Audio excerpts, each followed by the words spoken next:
ಆ ಬಂಡೀಪುರದಲ್ಲಿ ಮತ್ತು ನಿಮ್ಮ ನಾಗರಹೊಳೆಯಲ್ಲಿ ಏನು ನಮ್ಮ ಸಫಾರಿ ಇದೆ, ಸಫಾರಿ ಮತ್ತು ವನ್ಯಜೀವಿ ಮಾನವ ಸಂಘರ್ಷದ ಪ್ರದೇಶದಲ್ಲಿ ಚಾರಣ ತಕ್ಷಣವೇ ಬಂದ್ ಮಾಡಿ ಆ ಸಫಾರಿ ಮತ್ತು ಚಾರಣಕ್ಕೆ ನಿಯೋಜನೆ ಮಾಡಿದಂತ ಎಲ್ಲಾ ಒಂದು ಸಿಬ್ಬಂದಿಗಳಿಗೆ ಅಲ್ಲಿ ಹುಲಿ ಸರಿಡುವಂತ ಕಾರ್ಯಕ್ಕೆ ಅವರಿಗೆ ನಿಯೋಜನೆ ಮಾಡಬೇಕು ಅನ್ನೋ ಆದೇಶವನ್ನು ಕೊಟ್ಟಿದ್ದೇನೆ. ಏನು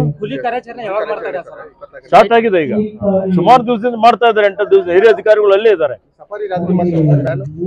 ಸಫಾರಿ ಬೆಳಿಗ್ಗೆ ರಾತ್ರಿ ಎಲ್ಲಾನೇ ಬಂದ್.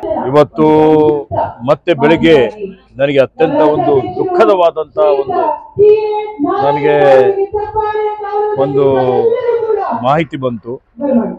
ಇವತ್ತು ಸರಗೂರು ತಾಲೂಕಿನ ವ್ಯಾಪ್ತಿಯಲ್ಲಿ ಬರುವಂತ ಅರಣ್ಯದ ಅಂಚಿನಲ್ಲಿ ಇರುವಂತ ಒಂದು ಹಳ್ಳಿ, ಆ ಹಳ್ಳಿಯಲ್ಲಿ ರೈತರ ಮೇಲೆ ಮತ್ತೆ ಹುಲಿ ದಾಳಿಯಾಗಿ ಆ ರೈತ ಮೃತಪಟ್ಟಿದ್ದು ಅತ್ಯಂತ ದುಃಖದ ಸಂಗತಿಯಾಗಿದೆ.